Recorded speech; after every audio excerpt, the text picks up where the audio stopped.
ಇತ್ತೀಚಿನ ಸಂಚಿಕೆಗಳನ್ನು ಜಾಹೀರಾತಿನ ಕಿರಿಕಿರಿ ಇಲ್ಲದೆ ನೋಡಿ.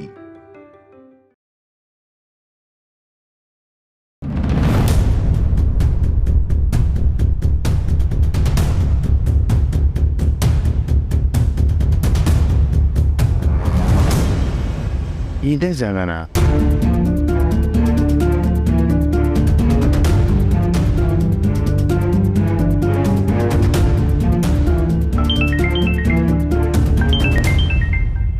ಅಕ್ಕ, ಒಂದು ನಿಮಿಷ ಬಂದೆ.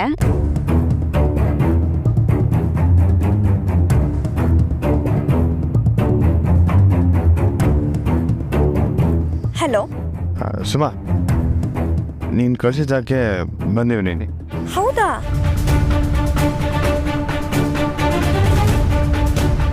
ಸರಿ, ಬಂದೆ.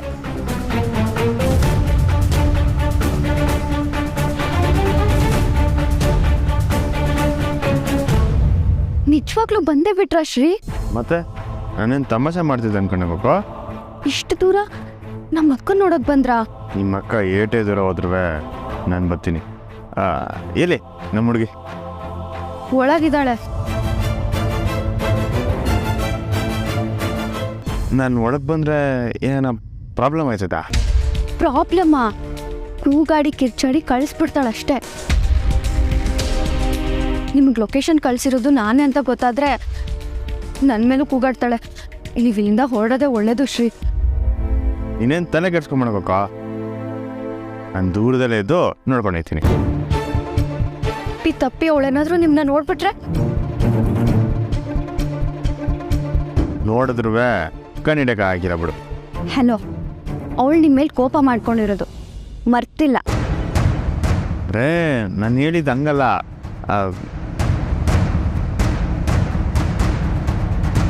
ಇರು ಬಂದೆ.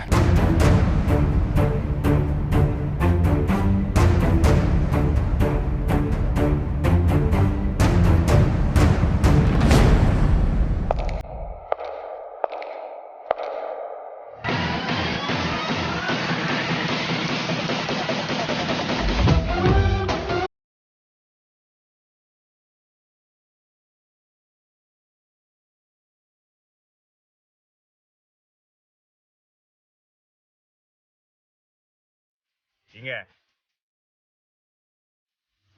ಒಂದು ನಿಮಿಷ.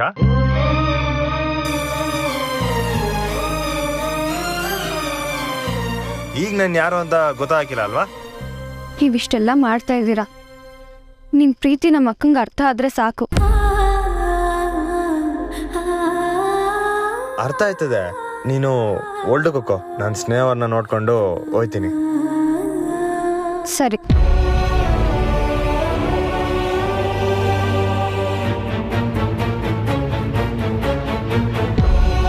ಇಲ್ಲೇನು ಮಾಡ್ತಿದ್ಯಾ? ಬಾ, ಹೋಗಿ ಸರ್ವ್ ಮಾಡೋಣ.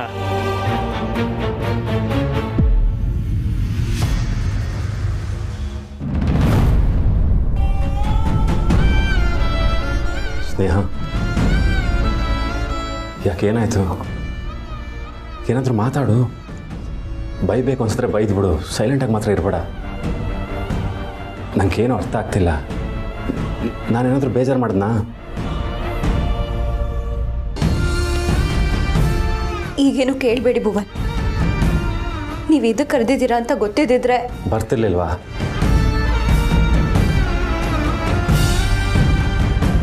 ನಾನಂದ್ರೆ ನಿಂಗೆ ಇಷ್ಟ ಇಲ್ವಾ ಸ್ನೇಹ?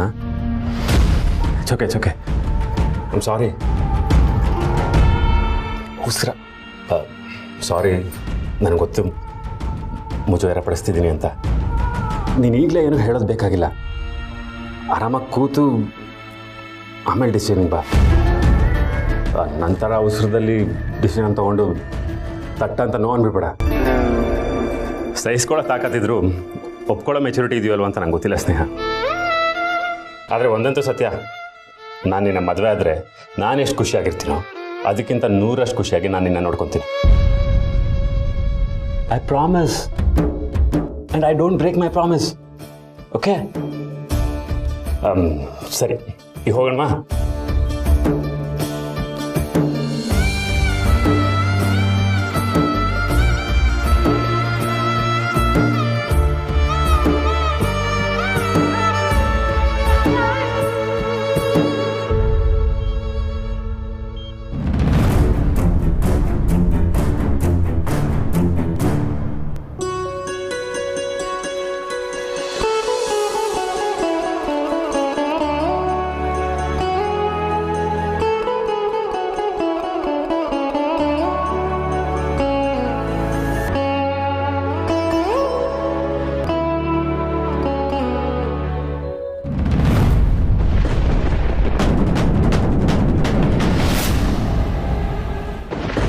ಯಾಕೆ ಆದಿ ನಂಗೆ ಪರಿಚಯ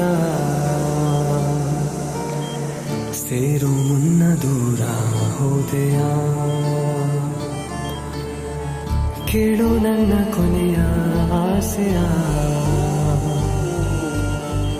ಒಂದೇ ಒಂದು ಸಾರಿ ಸಿಗುವೆಯ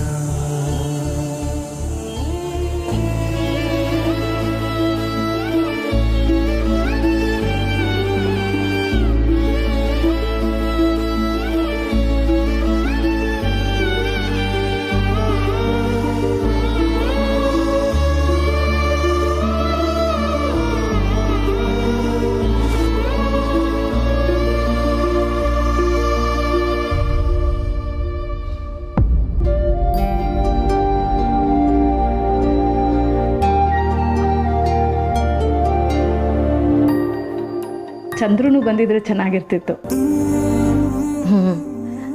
ನಾವಿಲ್ಲಿಗೆ ಬರೋಕ್ಕೆ ಅವನೇ ಒತ್ತಾಯ ಮಾಡಿದ್ದು, ಆದರೆ ಅವನಿಗೆ ಬರೋಕ್ಕಾಗಲಿಲ್ಲ ನೋಡಿ.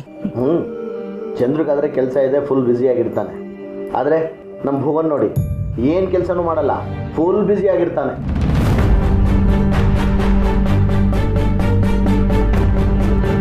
ಅಂದರೆ ಏನು ಕೆಲಸ ಮಾಡಲ್ಲ ಅಂತ ಹೇಳಿದ್ದು ಅವನು ಏನು ಕೆಲಸ ಮಾಡೋದಕ್ಕೂ ಮನಸ್ಸು ಮಾಡ್ತಿಲ್ಲ ಅಂತ.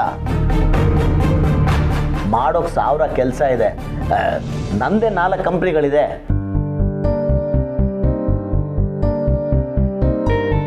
ಈಗೀಗ ನನ್ನ ಮಾತನ್ನು ಕೇಳಕ್ಕೆ ಶುರು ಮಾಡಿದ ನನ್ನ ಮಗ. ರೀ, ಒಬ್ಬನೇ ಮಗ, ತುಂಬ ಮುದ್ದಾಗಿ ಬೆಳೆಸ್ಬಿಟ್ಟಿದ್ದೀವಿ. ನಿಮ್ಮ ಹತ್ರ ನನ್ನ ಮಗ ಏನು ಮಾತಾಡಿದನೋ ನನಗೆ ಗೊತ್ತಿಲ್ಲ. ಆದರೆ ಚಂದ್ರು ಫೋನ್ ಮಾಡಿ ಎಲ್ಲ ವಿಷಯ ತಿಳಿಸ್ದ. ನನಗೆ ಬಿಸ್ನೆಸ್ ಆಗಲಿ ಜೀವನದ ಬಗ್ಗೆ ಮಾತುಕತೆ ಆಗಲಿ ಸುತ್ತಿ ಬಳಸಿ ಮಾತಾಡಿ ಅಭ್ಯಾಸ ಇಲ್ಲ. ನಿಮ್ಮ ಮಗಳನ್ನು ನನ್ನ ಮಗ ಇಷ್ಟಪಟ್ಟಿದ್ದಾನಂತೆ, ನಿಮಗೆ ಗೊತ್ತಿರಬೇಕಲ್ವಾ? ಚಂದ್ರು ಹೇಳದ್ನಲ್ರಿ. ಚಂದ್ರು ನಂತವನು ಹೇಳ್ದ. ನಿಮ್ಗೇನು ಅನಿಸುತ್ತೆ? ಅದು ಅರ್ಜೆಂಟಲ್ಲ ಏನು ಹೇಳೋದು ಬೇಕಾಗಿಲ್ಲ. ನಾವೀಗ ನಿಮ್ಮ ಹತ್ರ ಮಾತಾಡ್ತಿರೋದು ನನ್ನ ಮಗನಿಗೆ ಗೊತ್ತಿಲ್ಲ. ಅವನು ಸ್ನೇಹ ಹತ್ರ ಮಾತಾಡಿ ಅವಳು ಒಪ್ಪಿದ ಮೇಲೆ ನಿಮ್ಮ ಹತ್ರ ಮಾತಾಡೋಕ್ಕೆ ಹೇಳಿದ್ದ. ಆದರೆ ನಾವೇ ಸ್ವಲ್ಪ ಉತ್ಸಾಹದಲ್ಲಿ ಅರ್ಜೆಂಟ್ ಮಾಡ್ತಾಯಿದ್ದೀವಿ. ನಂಗೆ ಅರ್ಥ ಆಯ್ತದೆ. ನಾ ಇಲ್ಲಿಗೆ ಬರೋಕ್ಕೆ ಮೊದಲು ನಮ್ಮಂಗೆ ನೀವೇ ಸಣ್ಣ ಮನೆ, ಸಣ್ಣ ಕುಟುಂಬ ಅಂದ್ಕೊಂಡಿದ್ದೆ. ಆದರೆ ಇಲ್ಲಿ ನೋಡಿರೆ ಮನೆ ದೊಡ್ಡದಾಗಿದೆ ಅಂದ ಮಾತ್ರಕ್ಕೆ ನಾವು ಬೇರೆ ಗ್ರಹದ ಜನ ಅಂತ ಅಂದ್ಕೊಂಡ್ಬಿಟ್ರಾ? ನಾವು ಕೂಡ ಮಿಡಲ್ ಕ್ಲಾಸಿಂದಾನೇ ಬಂದವರು ಪುಟ್ಟಕ್ಕ. ಇವರು ತುಂಬ ಕಷ್ಟಪಟ್ಟು ದುಡಿದು ಸಂಪಾದನೆ ಮಾಡಿ ನಮ್ಮ ಸಂಸಾರನ ಈ ಮಟ್ಟಕ್ಕೆ ಕಟ್ಟಿದ್ದಾರೆ.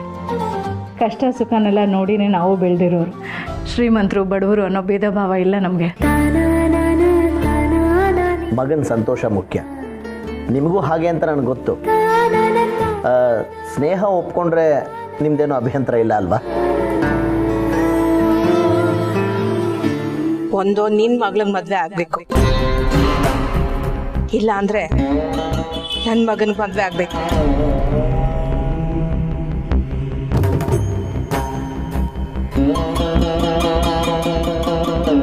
ಈಟ್ ಹೇಳಿದ ಮ್ಯಾಕೆ ನಾನು ಇನ್ನೇನು ಹೇಳಿ?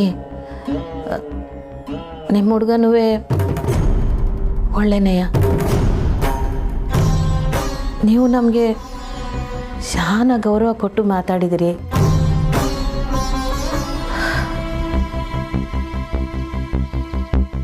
ನನ್ನ ಮಗಳಿಂತ ಮನೆಗೆ ಸೊಸೆಯಾಗಿ ಬರೋದು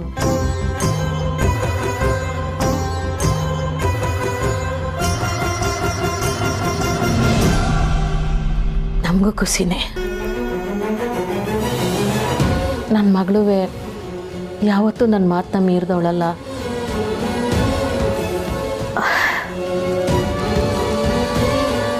ನಮಗೂ ಈ ಸಂಬಂಧ ಒಪ್ಪಿಗೆನೆಯ.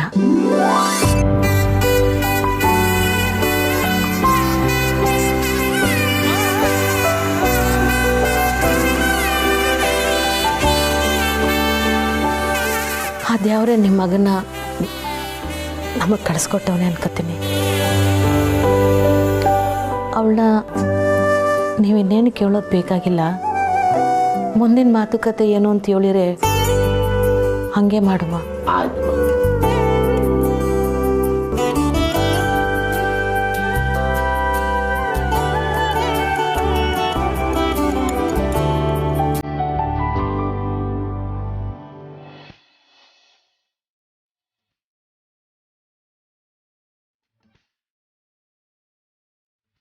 ರೀ ಅಲ್ಲೆಲ್ಲ ಗೆಸ್ಟ್ಗಳು ಬರ್ತಿದ್ದಾರೆ, ನೀವು ನೋಡಿದ್ರೆ ಮಗನ ಮದುವೆ ಫಿಕ್ಸ್ ಆಯಿತು, ಅದಕ್ಕೆ ಚಿಕ್ಕ ಸೆಲೆಬ್ರೇಷನ್. ಇನ್ನೂ ಫಿಕ್ಸ್ ಆಗಿಲ್ಲ. ಪುಟ್ಟಕ್ಕ ಅವ್ರ ಹತ್ರ ನಾವು ಮಾತಾಡಿದ್ದೀವಿ ಅಷ್ಟೇ. ಅವ್ರ ಹತ್ರ ನಾವು ಮಾತಾಡಿರೋ ವಿಷಯ ಭುವನ್ಗೆ ಗೊತ್ತಿಲ್ವಲ್ರಿ? ಹೌದಲ್ವಾ?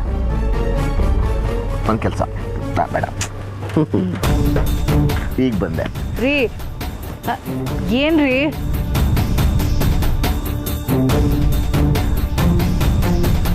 Hi, hello, welcome.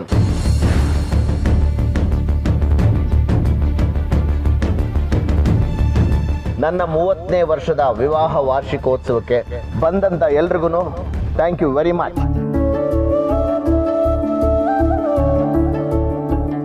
ನೀವೆಲ್ಲ ಬಂದಿರೋದು ನನಗೆ ಸಿಕ್ಕಾಪಟ್ಟೆ ಸಂತೋಷ ಆಗ್ತಾ ಇದೆ. Once again thank you very much. 10ನೇ ವರ್ಷದ ವಾರ್ಷಿಕೋತ್ಸವಕ್ಕೆ ನಾನೊಂದು ಸಕ್ಸಸ್ಫುಲ್ ಕಂಪ್ನಿನ ಸ್ಟಾರ್ಟ್ ಮಾಡಿದೆ.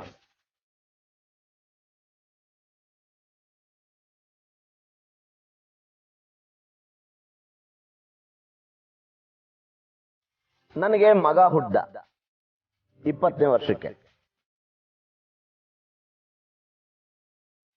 ಸಾಕು ಅನ್ನೋಷ್ಟು ದುಡ್ಡು ದುಡ್ದು ಆಯಿತು. ಪ್ರಪಂಚದ ಎಲ್ಲಾ ದೇಶಗಳನ್ನು ಸುತ್ಕೊಂಡು ಬಂದಿದ್ದು ಆಯಿತು.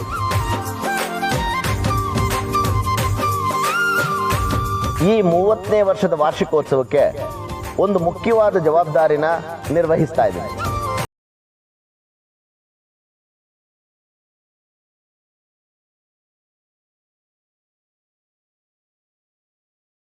ನನ್ನ ಮಗನ ಮದುವೆ.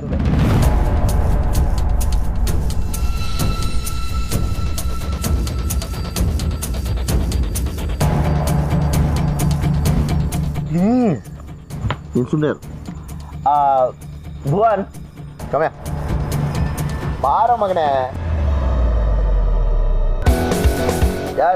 ಕಪಾಸ್, ಇವನು ನನ್ನ ಮಗ, ಆದ್ರೆ ನನ್ನ ಮಾತೇ ಕೇಳಲ್ಲ.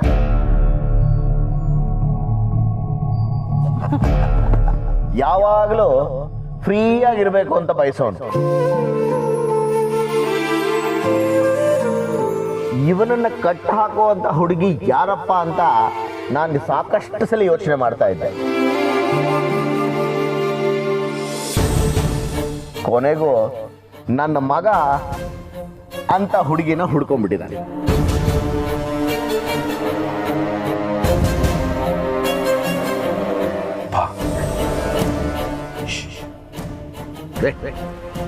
ಆದ್ರೆ ಈ ಸಲ ನಾನು ನನ್ನ ಮಗನ ಮಾತನ್ನ ಕೇಳ್ತೀನಿ. ಅವನು ತೋರಿಸಿದ ಹುಡುಗಿ ನನಗೂ ನನ್ನ ಶ್ರೀಮತಿಗೂ ಮನಸಾರೆ ಒಪ್ಪಿಗೆ ಆಗಿದ್ದಾಳೆ.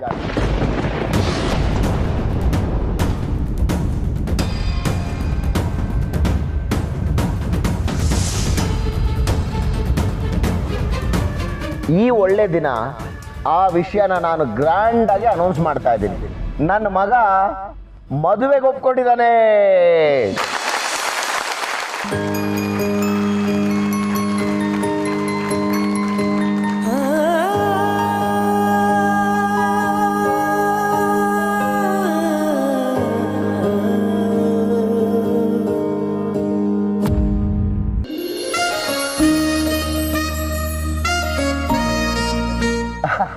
ನನಗೆ ಗೊತ್ತು ಆ ಹುಡುಗಿ ಯಾರು ಅಂತ ನೀವೆಲ್ಲ ಯೋಚನೆ ಮಾಡ್ತಿದ್ದೀರ ತಾನೆ. ಆ ಹುಡುಗಿ ಈ ಪಾರ್ಟಿಗೆ ಬಂದಿದ್ದಾಳೆ.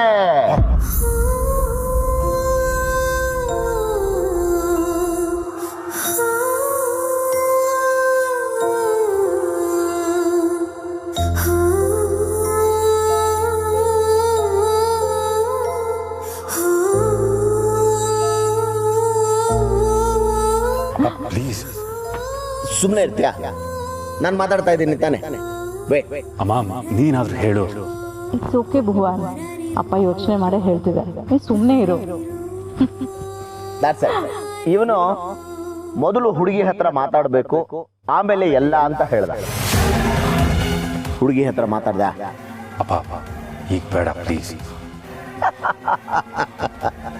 ಪ್ರೀತಿ ಮಾಡಿದ್ಮೇಲೆ ಹೆದರ್ಕೋಬಾರ್ದು. You vet. ಅಮ್ಮ ಸ್ವಲ್ಪ ಬೇಕು.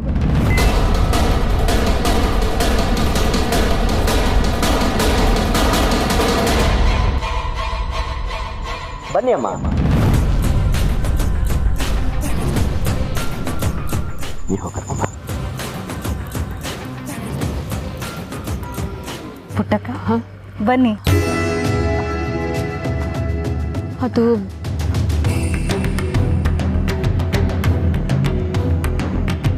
ದಯವಿಟ್ಟು ಬನ್ನಿ. ಬಂದೆ.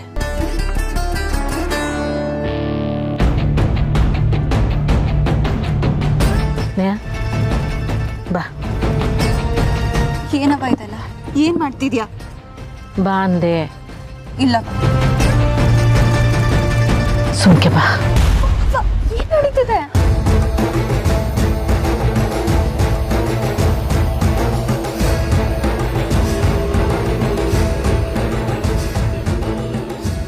ನನ್ನ ಮಗ ಇವ್ರ ಮಗಳನ್ನೇ ಇಷ್ಟಪಡ್ತಾ ಇರೋದು.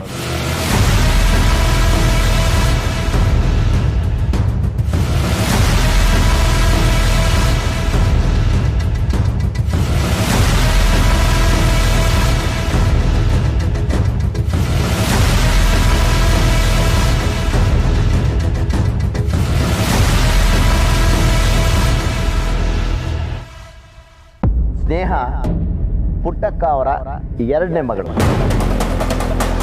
ಬಹಳ ಬಹಳ ಒಳ್ಳೆ ಕುಟುಂಬ.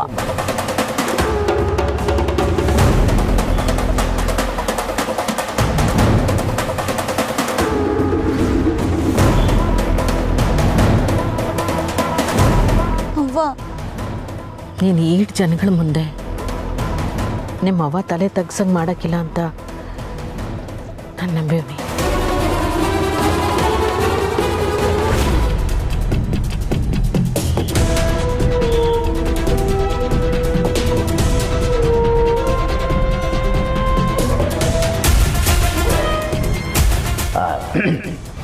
ಸ್ನೇಹ, ನಿನಗೆ ಒಪ್ಪಿಗೆ ಅಲ್ವೇನಮ್ಮ?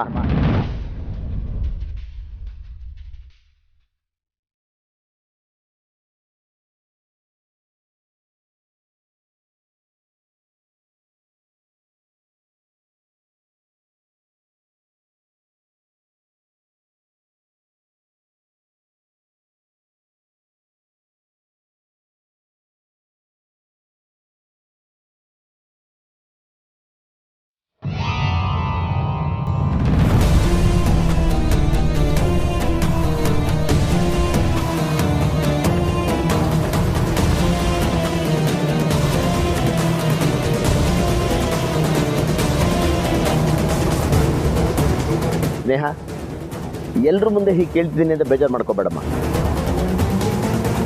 ನೀನು ಹ್ಞೂ ಅಂದರೂ ಸರಿ, ನೀನು ಇಲ್ಲ ಅಂದರೂ ಸರಿ, ನಿನ್ನ ನಿರ್ಧಾರ ನೀನು ಹೇಳೋದಕ್ಕೆ ನಿನಗೆ ಪೂರ್ಣ ಸ್ವಾತಂತ್ರ್ಯ ಇದೆ.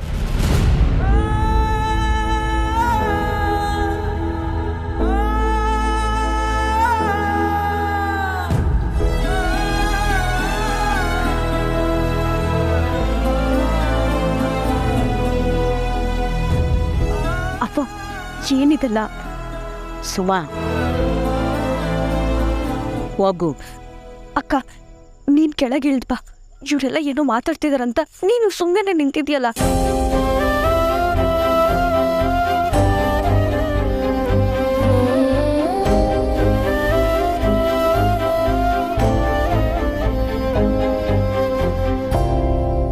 ಹೋಗು.